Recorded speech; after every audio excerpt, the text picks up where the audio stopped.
I was there when it happened.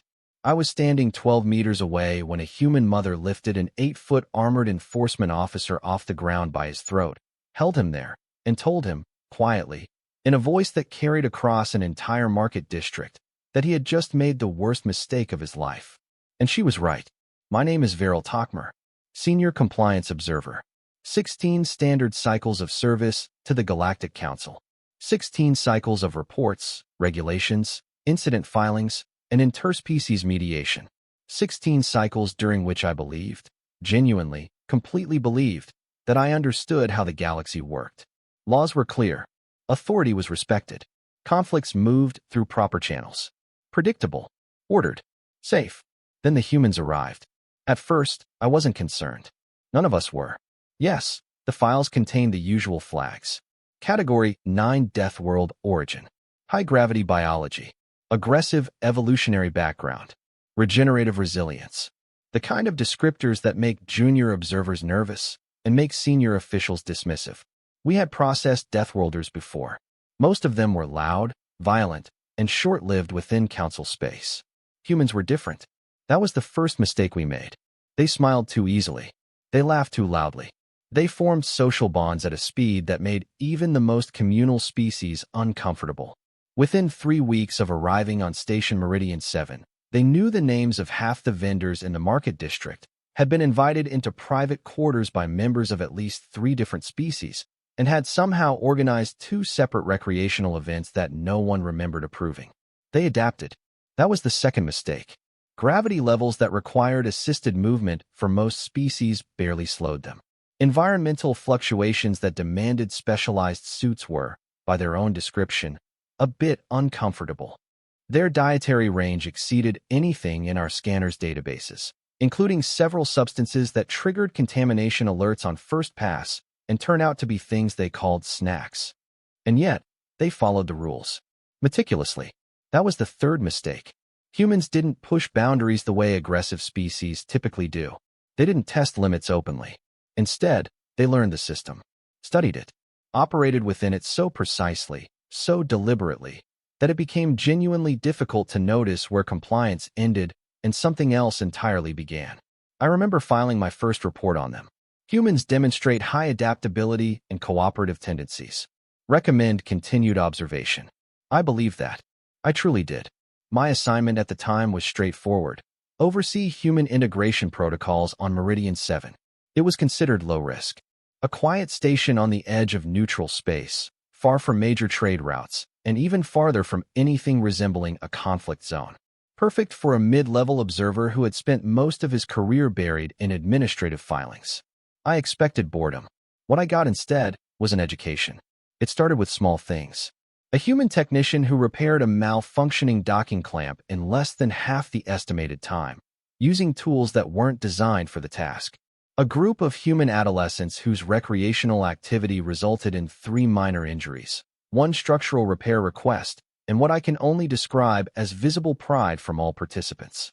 A culinary incident involving something called spicy food that required emergency medical response for 2 non-human bystanders, while the humans involved finished their meal. Individually, these were anomalies. Together, they were a pattern. Humans didn't simply exist within their environment. They reshaped it. Quietly. Efficiently. Inevitably. But none of that is what should have concerned us. What should have concerned us, all of us, from the very beginning, was something far more subtle than strength, or adaptability, or resilience. It was their children. Human young were unusual. Compared to the offspring of other species, they were physically weaker, slower to develop, and far more dependent on adult care for far longer periods. By every measurable standard, they should have been considered a liability, a resource drain, a strategic vulnerability. Instead, they were treated as something else entirely. Priority. Everywhere I looked, I saw it. Humans rearranging their work schedules to be near their children. Declining profitable opportunities because they would require extended separation from their families. Modifying their living quarters, at personal expense, to better suit the needs of young who would outgrow those modifications within a cycle. At first, I assumed it was cultural sentiment. Then I read deeper. Human legal frameworks, both planetary and interstellar, contained extensive, layered protections for minors. Entire legal architectures dedicated solely to their safety, development, and well-being.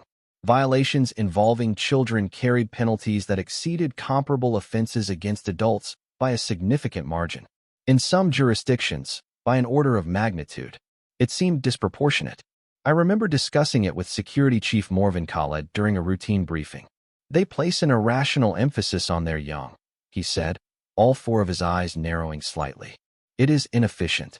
Inefficiency is common in developing species. I replied, noting it for my report. They will adapt over time. He made a sound that suggested disagreement. Neither of us pursued it further. That was mistake number 4. Because what I failed to understand, what none of us understood, was that this wasn't inefficiency. It was the foundation. Everything humans were. Everything they could become. Every capability. Every resilience. Every instinct we had cataloged and filed and dismissed. All of it was built on one principle. Protect the young. At all costs.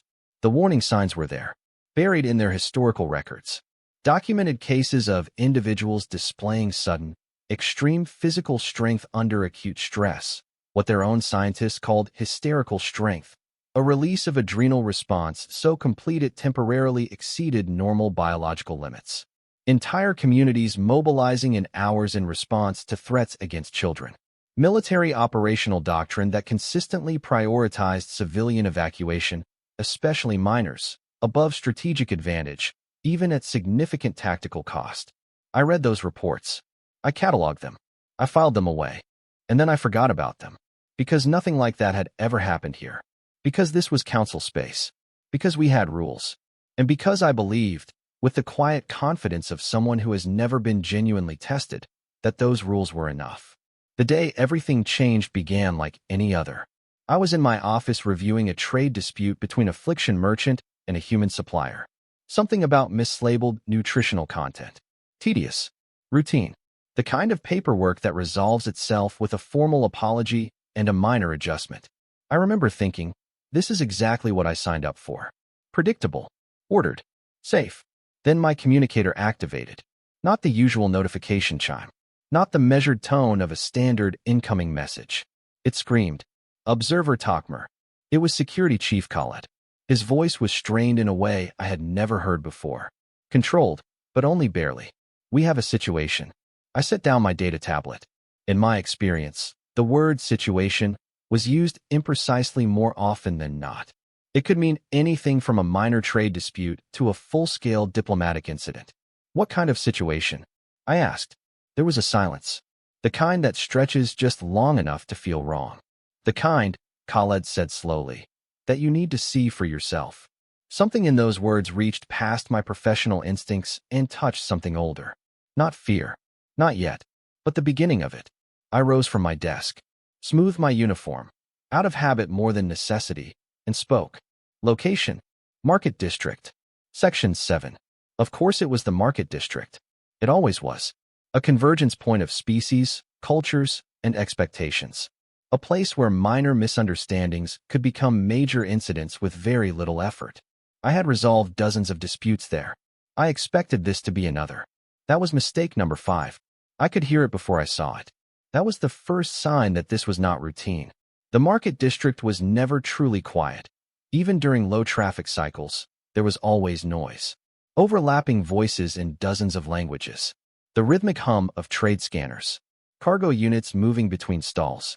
A controlled, familiar chaos. What reached me now was different. Sharp. Focused. Wrong. A crowd had gathered in Section 7. That alone was unusual. Mixed species groups tended to disperse quickly at the first sign of conflict. No one wanted to appear in an incident report. No one wanted to be a witness. And yet, they stayed. I pushed through the outer edge, my identification badge clearing a path slowly, reluctantly. No one wanted to turn their back on whatever was happening at the center. When I finally broke through to the inner circle, I understood why. Enforcer Dravik Skull stood at the center of the disturbance. Even among his own species, Dravik was difficult to ignore. Over 2.5 meters tall. Natural armor plating that caught the overhead lights in dull, uneven patterns. The insignia of a council enforcement officer clearly displayed. He was built, specifically, deliberately built, for authority, for intimidation. And at that moment, He was using every bit of it. In one of his upper limbs, he held a human child. Not securely, not carefully, not the way one holds something that matters. Held. The child couldn't have been more than 6 or 7 years old by human standards. Small, fragile, one arm gripped just above the elbow, her body lifted slightly off balance, her feet barely touching the ground. She was crying. Not loudly, not in the uncontrolled, escalating way that stress produced in other species young. Quietly, tears running down her face, shoulders trembling, trying, and failing, to hold still. That detail struck me harder than anything else I had seen that day. There was no defiance in her, no aggression, no attempt to fight back, only fear. Standing directly in front of Dravik, perhaps 3 standard meters away, was an adult human female, mid-30s by appearance. Dark hair pulled back, posture upright. Still, completely still. The space between her and Dravik felt charged. The way the air feels before a lightning strike, pressure building, invisible, and absolute. You will release the stolen item and submit to processing, Dravik was saying, his voice carrying easily across the crowd. Theft is a violation of council trade regulations. It was one piece of fruit, the woman said. Her voice was calm. Level. 2 level. She thought it was a sample. I was coming back to pay for it. Intent is irrelevant, Dravik said. The act constitutes theft. His grip tightened. The child flinched. A small movement, barely visible, but the reaction it triggered in the crowd. I felt it before I understood it. A shift, subtle and collective and impossible to ignore. The human woman took one step forward. Let go of my daughter. Still calm, still controlled. But underneath the words, underneath the surface of that voice, there was something else now. Something that had no business existing in a crowded market under council jurisdiction. Something that didn't have a name in any filing I had ever completed. Dravik did not release the child. Instead, he pulled her closer. Deliberately. A display of authority. A demonstration that he was in control of this situation. A mistake. She will be processed according to station regulation. The sentence never finished. Because in the next moment, in a space of time so small I would later struggle to find it on security footage, Dravik moved one of his lower limbs. A short motion. Quick. Almost casual. He struck the child across the face. Not with full force. Not enough to cause severe injury. But enough. The sound cut through the market like a blade through silence. Everything stopped. The voices. The movement. The ambient hum of the station itself seemed to fall away, as if the building had drawn in a breath. For one full second. One long, suspended, terrible second. Nothing happened.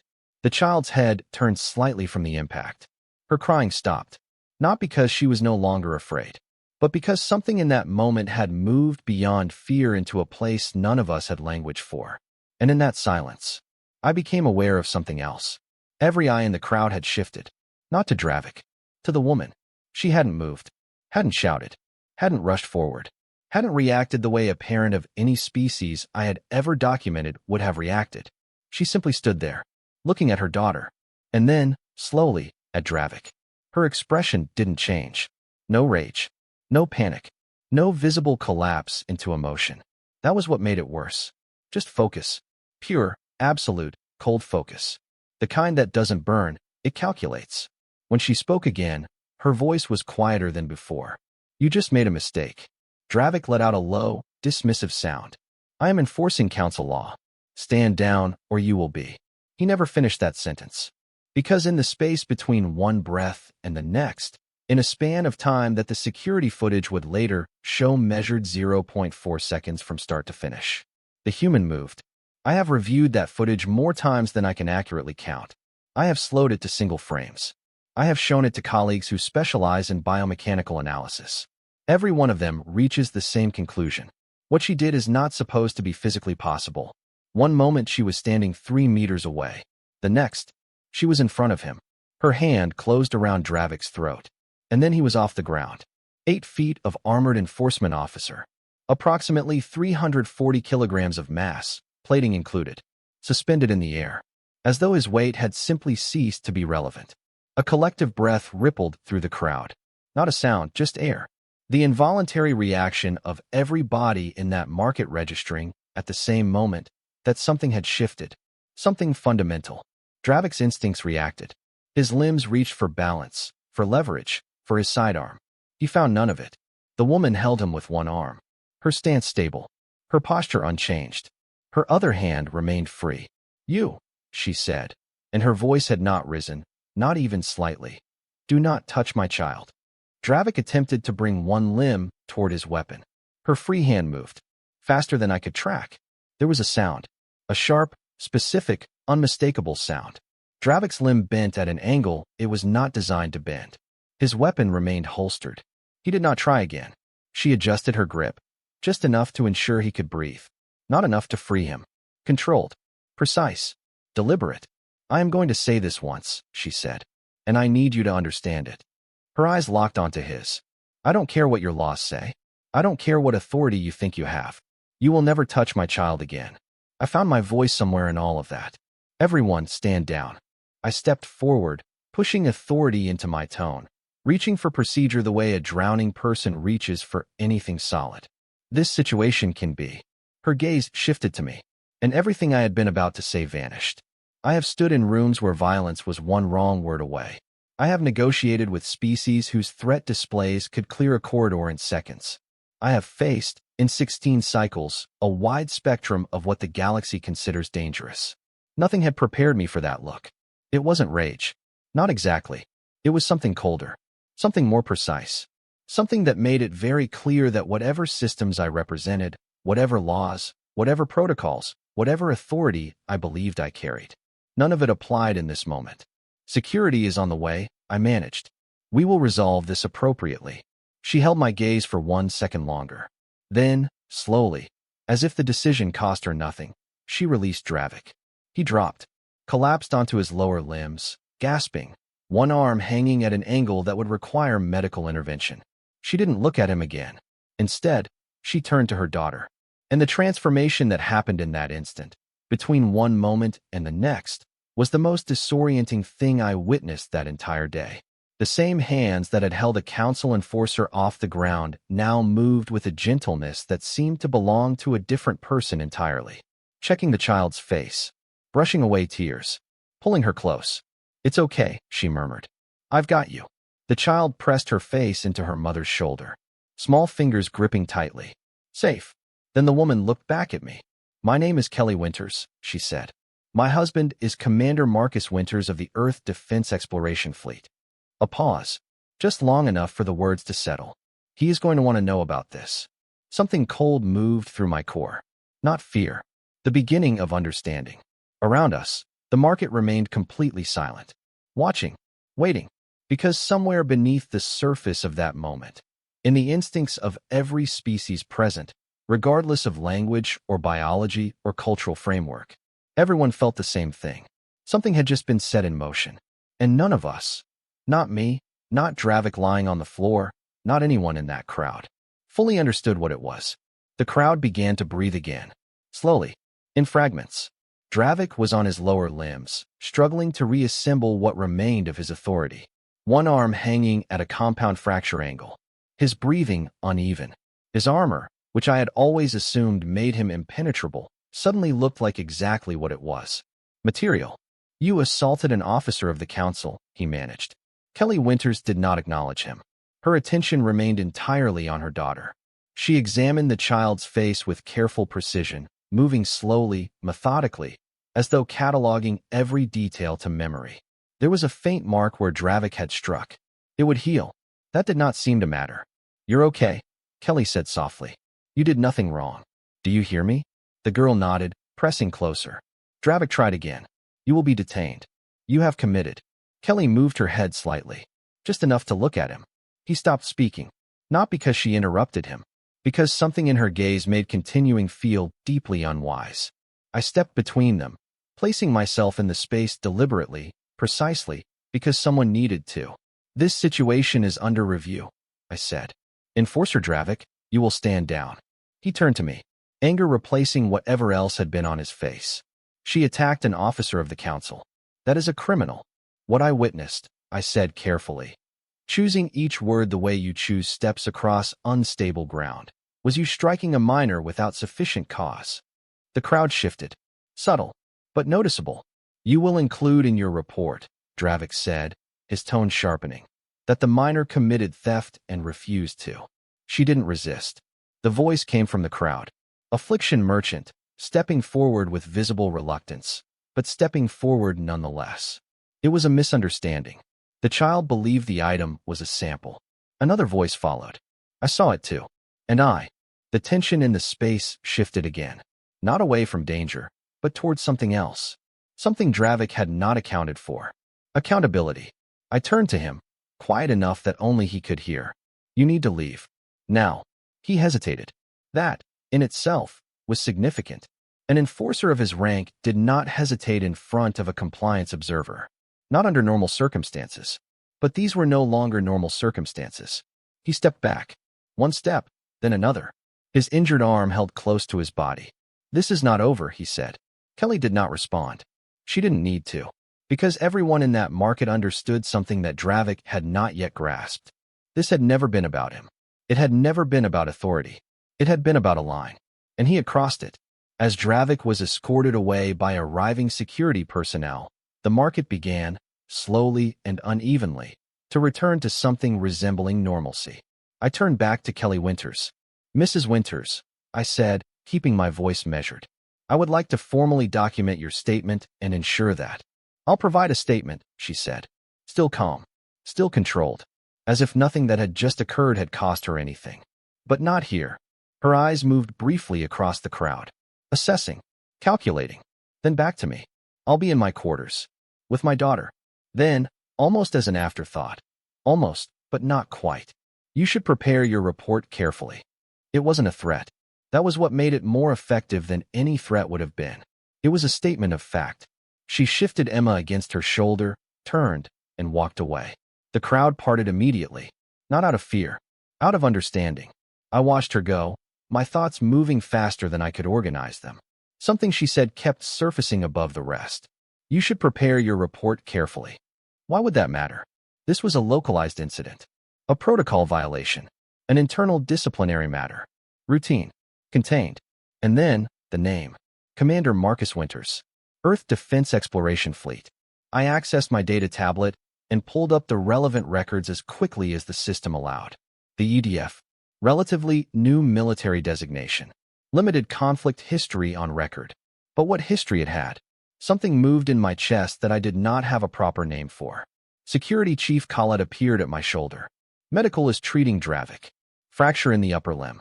Minor airway trauma. Minor, I said. The word felt insufficient. What happens now, he asked. I looked at the data on my tablet. At the treaty clauses I had filed and forgotten. At one specific provision buried in the Human Integration Agreement that I had read exactly once, noted as unlikely to be invoked, and never thought about again. What happens, I said slowly, is that we follow procedure. Khaled studied me for a moment. You don't believe that. I closed the file. For the first time since arriving at Meridian 7, for the first time in 16 cycles of service, I looked at the framework I had spent my career operating within and felt something I could not quite name. Not fear. Not yet. The recognition that the framework might not be enough. The real response arrived exactly 32 minutes later. I know this because I checked the timestamp 3 times. Each time hoping I had miscalculated. I had not. 32 minutes. That was all it took. Station control was never designed for what it became that hour. Every console active. Multiple communication channels open simultaneously. Security feeds cycling rapidly across the main display. Personnel moving at a pace I had never seen before. Voices lower, sharper, focused. Waiting. I stood near the central terminal, reviewing the preliminary incident report for the 3rd time, adjusting phrasing, removing assumptions, making sure every statement was supported by witness testimony. Kelly Winters' voice echoed beneath the work. You should prepare your report carefully. Docking request incoming, one of the operators said. The room stilled. Identify. Earth Defense Exploration Fleet Vessel. Clearance codes verified. A pause. Then, they're not requesting priority docking. That detail mattered. Khaled, standing beside me, frowned. What does that mean? It means, I said quietly, they're not asking for permission. The main display shifted to the external feed. The human ship came into view. It wasn't the largest vessel to dock at Meridian 7, not the most heavily armed or the most technologically advanced, but there was something in the way it moved. Controlled, deliberate. It didn't rush. It didn't hesitate. It simply proceeded, as if the outcome had already been decided. Docking Bay 3 is cleared, the operator confirmed. They'll be inside in 2 minutes. No alarms. No raised defensive protocols. No elevated alert status. Just arrival. I felt it again. The same subtle shift I had felt in the market. The same pressure. The same sense that something had moved past the point where any action of mine would change its trajectory. Only now, it was spreading. Administrator Yulith descended from the upper platform. If Khaled represented security, Yulith represented the system itself. Order. Protocol. Authority accumulated over decades. Even he looked unsettled. "You've reviewed the situation?" he said.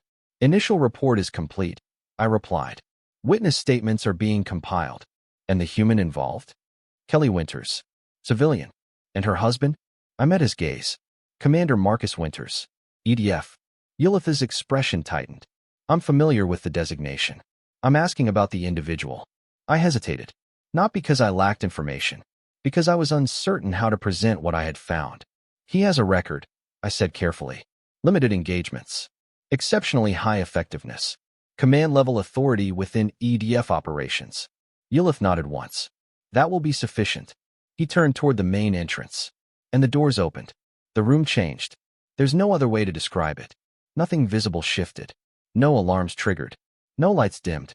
And yet, every individual present became aware of the same thing at precisely the same moment. The human had arrived. Commander Marcus Winters walked in without escort. He didn't need one. Taller than most humans I had encountered. Posture precise, movements measured. His uniform immaculate. His rank insignia clearly displayed but not emphasized. He didn't look around. He didn't hesitate. He walked directly toward the center of the room. Toward us. Each step controlled. Each step deliberate. There was no aggression in his movement. No visible anger. Nothing that registered on any threat assessment scale I had ever used. And yet, there was something. Something colder than aggression. Something more precise than anger. Something that communicated, without a word, without a gesture, that whatever conversation was about to happen would not be on our terms. He stopped a short distance from Yulith. "Station Administrator," he said.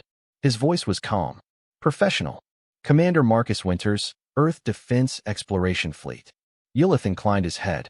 "Administrator Yulith, we are aware of your arrival. I assure you, the situation involving my daughter," Winters said. Not louder, not sharper, but the correction landed with a weight that had nothing to do with volume. Yulith adjusted his posture almost imperceptibly. "Yes, your daughter. We are currently conducting a full internal review of the incident, and I'd like to file a formal complaint," Winters continued. Still calm, still controlled. "Regarding an assault on a minor under your jurisdiction." The room held its breath. Because the shift had completed. This was no longer a security matter. No longer a compliance issue. This was legal. System level. And the human knew it. "Commander Winters," Yulith said, drawing on decades of experience, "I assure you that appropriate disciplinary measures are already underway. The enforcer in question has been confined." "Confined to quarters," Winters said. He hadn't looked at me, but I knew, immediately, completely, that he had already seen the report. "How efficient," he added. No sarcasm in his tone. That made it worse. Yulith steadied himself. "What would you consider an appropriate response?" "A procedural question. A reasonable one." Winters considered it. "Not for long. For an officer of your council to strike a 6-year-old child?" he said. A slight pause. "Formal charges. Trial. Sentencing under applicable law." He took one step forward. Not aggressively, but enough to shift the balance of the space. "And permanent removal from any position of authority over minors of any species." Yulith nodded quickly. "That is within the scope of our procedures. We can ensure that." And Winters continued. The single word stopped the sentence completely. "I should inform you," he said, "that this incident has already been reported to Earth." There it was. The escalation. Yulith's expression tightened. "That is understandable. However, this remains a council matter. We are fully capable of." "The human diplomatic mission has been notified," Winters said. Still calm. Still controlled. and they have invoked Protocol 7. The words landed like a physical impact. No one spoke, because everyone in that room who had read the Human Integration Treaty, everyone who had actually read it, understood what those two words meant. Yulith's composure fractured. Slightly, but enough. That protocol, he said slowly, was intended as a safeguard. Its application in this context would be considered excessive. Would it? Winters asked. He tilted his head slightly. An officer under your authority assaulted a human child. In public. In front of witnesses. A pause. Explain to me which part of that doesn't meet the criteria. No one answered. Because there was no answer. Protocol 7. I remembered the clause now. Buried in the treaty. Dismissed as unlikely. A contingency no one had genuinely expected to use. A provision allowing Earth to dispatch a military tribunal to investigate crimes against human citizens, even within Council space. We had agreed to it, confident it would never matter. That was mistake number 6. Yulith exhaled slowly. A military tribunal operating within Council jurisdiction would set a significant precedent. Winters nodded. Yes. Nothing more. No justification. No argument.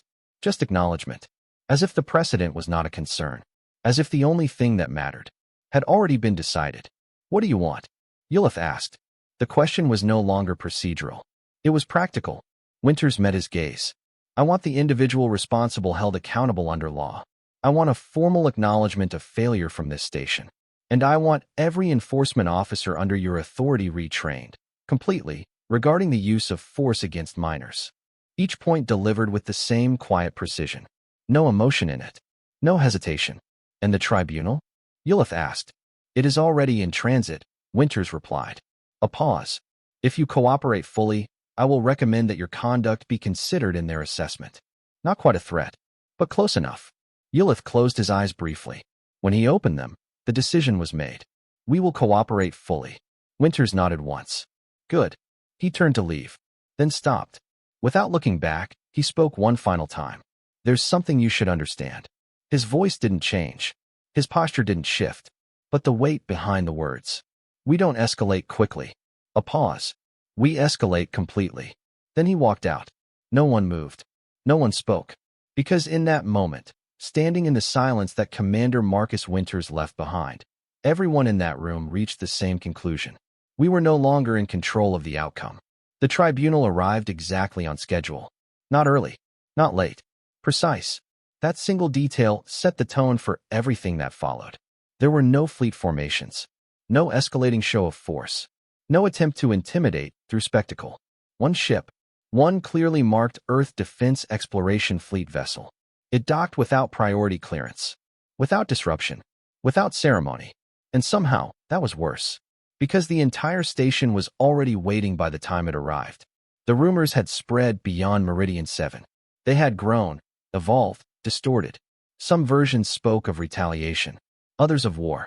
A few, the more informed ones, and therefore the more dangerous, spoke of something else. Human justice. I stood in the observation corridor above the docking bay as the airlock cycled open. 5 humans stepped out. Not soldiers. Not in any traditional sense. No visible heavy weaponry. No aggressive posture. They wore formal uniforms, dark, precise, marked with insignia I had only ever seen in archived documentation. The Judge Advocate General Corps. Legal authority. Not force. That was the first thing I understood. The second came seconds later. They didn't look around. Didn't acknowledge the gathered personnel. Didn't react to the attention directed at them from every corner of the bay. They moved forward. Quietly. Efficiently. As if this were routine. As if they had done exactly this before. The lead officer stepped forward. A human female. Older than the others. Gray in her hair. Her posture relaxed but exact. She carried a data case. Nothing else. Colonel Mara Hunt, she said. Earth Defense Exploration Fleet. Judge Advocate General Corps. Administrator Yulith stepped forward. Administrator Yulith. We acknowledge your authority under Protocol 7 and will provide full cooperation. That will be appreciated, Hunt said. She hadn't interrupted. But Yulith stopped speaking. Because this was no longer his process. It was hers. We will require access to all incident reports, security footage, medical records, and witness statements, Hunt continued.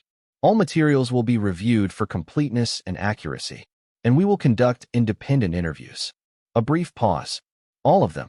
Yilith nodded quickly. Of course. Hunt inclined her head once. Good. That was it. No threats. No demands beyond what procedure required. And yet, the entire station shifted. Because for the first time since the incident began, the outcome was no longer uncertain. It was inevitable. The trial began within hours. No delays. No procedural complications. Every step executed with an efficiency that I can only describe as surgical. I was called as a primary witness, along with Khaled, along with every individual who had been in that market. When Colonel Hunt addressed me, her voice remained at the same even pitch it had held since she stepped off the ship. Observer Takmer, please describe the sequence of events as you witnessed them. No leading questions. No assumptions. No framing. Just facts. I provided them. Every detail. Every moment. From the initial disturbance, through the strike, through the response. I did not soften anything. I did not contextualize anything. For the first time in my career, I reported exactly what I had seen. She listened without interruption. Then, did the miner present an immediate threat to the officer? No. Did the officer attempt de-escalation prior to physical contact? No. Did the officer use force proportional to the situation? No. Each answer precise. Each answer recorded. Thank you. That was all. No pressure. No reinforcement. Because none was needed. The facts were sufficient. Dravik's defense lasted less than 2 standard cycles. He argued procedure. He argued authority. He argued interpretation of regulation. He claimed compliance with station protocol. He claimed necessity. He claimed justification. Colonel Hunt dismantled every argument. Calmly. Methodically. Without raising her voice once. Enforcer Dravik, she said during one exchange. Are you familiar with Article 12, Section 4 of the Human Integration Treaty? Yes. Then you are aware that violence against a minor, absent immediate threat, constitutes a critical violation. The minor committed theft. Is theft by a child, Hunt said, still calm, still even, considered an immediate threat to your physical safety? Silence. No, Dravik said. Then your use of force was not defensive. A pause, which leaves only one classification. She let the silence sit. Not for effect. For clarity. Abuse of authority. There was no effective argument after that. Because the system did not bend. It did not reinterpret. It did not negotiate. It applied. Exactly as written. On the third day, the tribunal delivered its verdict. The entire station watched. Every public screen. Every shared display. Because this had stopped being about Dravik. This was about precedent. Colonel Hunt stood at the center of the chamber. Her posture unchanged from the moment she had arrived. Enforcer Dravik Skull, she said. You have been found guilty on all charges. Her voice remained steady. Measured. Assault of a minor. Abuse of authority. Violation of treaty provisions. The sentence is as follows. Immediate removal from Council Enforcement Service. Permanent prohibition from any position involving authority over minors of any species. Mandatory rehabilitation under formal supervision for a period of 5 cycles. The room was silent. No reaction. Because the weight had already settled before she finished speaking. This was not excessive. This was not lenient. This was exact. Dravik stood there, diminished in a way that had nothing to do with the fracture in his arm. His authority, his identity, had been stripped through process. Not force. And that was the lesson. Humans hadn't demanded blood. They hadn't retaliated outside the system. They hadn't escalated into something uncontrolled. They had done something far more significant. They had used the system. Completely. After the verdict, Colonel Hunt closed with a single statement. This tribunal is concluded. No warning. No declaration. No final address to the assembled witnesses. Because none of that was necessary. The message had already been delivered. Clear. Precise. Unavoidable. When I left the chamber, I noticed something I hadn't felt since the market. Silence. Not the tense, suspended silence of uncertainty. Not the heavy silence of fear building towards something. A different kind. Resolution. The rumors stopped. Not immediately, but steadily. Because now there were facts. Now there was outcome. Now there was precedent. And more than that, there was understanding. Humans did not respond to injustice with chaos. They responded with structure, with law, with systems that did not break under pressure, did not bend under politics, did not yield to the accumulated weight of institutional convenience. And that made them more dangerous than anything we had anticipated. Because if you harmed them, if you crossed that line, you would not face unpredictable retaliation. You would face something patient, something precise, something that would not stop until justice was complete. The rescue at Station Vorbal 3 happened 4 months later. The details reached me in a short transmission. Concise, marked urgent, the kind of message designed to communicate maximum information in minimum words. Raiders, remote station, 47 hostages. And then, the line that made everything else irrelevant. 8 human children. I didn't need to read further, because I had been there. I had seen the market. I had watched the tribunal. I had spent 4 months studying every human integration record in our database. I understood what this meant. This was not one parent, not one child, not one moment of crisis in a crowded market where there was still time, still space, still the possibility of procedure. This was multiple children, extended duration, hostile actors, armed ones. I authorized emergency travel within the hour, not because procedure required it, because I understood, with a clarity I had spent 4 months building toward, that there was still a narrow window, a chance to manage the situation, to contain it, to ensure that what happened at Vorbal 3 was documented, controlled, handled in a way that wouldn't send another set of shockwaves through council space. But even as I moved, even as I filed the authorizations and boarded the transport, I knew this was not going to be like Meridian 7. There would be no waiting, no reliance on distant authority, no carefully worded statements or formal complaints or Protocol 7 invocations. Because this time, the humans were already there. And when human parents are present, and their children are in danger, there is only one outcome. The rescue took 9 minutes. I know this because I timed it. When I arrived at Vorbal 3, there were 24 human adults in the briefing room. Scientists, engineers, traders, civilian personnel, not soldiers, not officially. They were standing when I entered. Every eye fixed on me. Not hostile, not aggressive, focused, waiting. One of them spoke before I could begin. Observer Takmer. We're out of time. I began the explanation anyway. Standard procedure. Negotiation strategy. Reinforcement units in transit. Estimated arrival in 12 hours. That was when I made my final mistake. I assumed 12 hours mattered. Our children have been in there for 3 days, another parent said. His voice was steady, completely controlled. His hands were not. They don't have 12 more hours. I looked around the room. Different faces. Different species of grief behind their eyes. Different ways of holding a fear so large it had become physically visible. And the same conclusion. All of them. The same conclusion. This was not a discussion. This was a countdown. How many of you have combat training? I asked. 12 hands. More than I expected. How many of you are willing to follow a coordinated plan? All of them. No hesitation. No doubt. That was when I stopped trying to prevent it and started trying to ensure it happened with the minimum possible harm. The plan they presented should not have worked. Assembled in under 3 hours. Based on partial intelligence. Executed by civilians against armed mercenaries with established position and equipment advantages. By every calculation I could run, it should have failed. It did not. At 3:12 station time, Team 1 breached the main cargo entrance using industrial cutting equipment. Not weapons. Tools.